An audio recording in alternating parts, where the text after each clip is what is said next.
شروع اللہ کے نام سے جو بڑا مہربان نہایت رحم والا ہے۔ رسول کریم صلی اللہ علیہ وسلم نے فرمایا کہ ایک دن حضرت موسیٰ علیہ السلام بنی اسرائیل کی ایک جماعت میں بیٹھے ہوئے تھے کہ اتنے میں ایک شخص آیا اور اس نے آپ سے پوچھا، کیا آپ جانتے ہیں کہ دنیا میں کوئی آپ سے بھی بڑھ کر عالم موجود ہیں؟ حضرت موسیٰ علیہ السلام نے فرمایا، نہیں۔ اس پر اللہ تعالیٰ نے حضرت موسیٰ علیہ السلام کے پاس وحی بھیجی کہ ہاں، ہمارا بندہ خضر ہیں جس کا علم تم سے زیادہ ہے۔ حضرت موسیٰ علیہ السلام نے اللہ سے دریافت کیا کہ خضر علیہ السلام سے ملنے کی کیا صورت ہے؟ اللہ تعالیٰ نے ایک مچھلی کو ان سے ملاقات کی علامت قرار دیا اور ان سے کہہ دیا کہ جب تم اس مچھلی کو گم کر دو تو واپس لوٹ جاؤ، تب خضر سے تمہاری ملاقات ہوگی۔ تب موسیٰ علیہ السلام چلے اور دریا میں مچھلی کی علامت تلاش کرتے رہے۔ اس وقت ان کے ساتھی نے کہا کہ جب ہم پتھر کے پاس تھے، کیا آپ نے دیکھا تھا؟ میں اس وقت مچھلی کا کہنا بول گیا اور شیطان ہی نے مجھے اس کا ذکر بلا دیا۔ موسیٰ علیہ السلام نے کہا، اسی مقام کی ہمیں تلاش تھی۔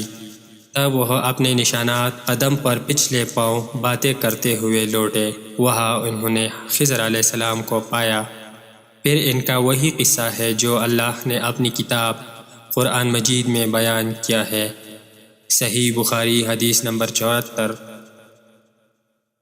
حضرت ابن عباس رضی اللہ تعالیٰ عنہ نے فرمایا کہ ایک مرتبہ رسول اللہ صلی اللہ علیہ وسلم نے مجھے سینے سے لگا لیا اور دعا دیتے ہوئے فرمایا کہ اے اللہ اسے علم کتاب یعنی قرآن عطا فرمائیو۔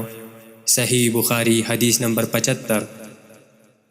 عبداللہ بن عباس رضی اللہ تعالیٰ عنہ نے فرمایا کہ میں ایک مرتبہ گدھی پر سوار ہو کر چلا۔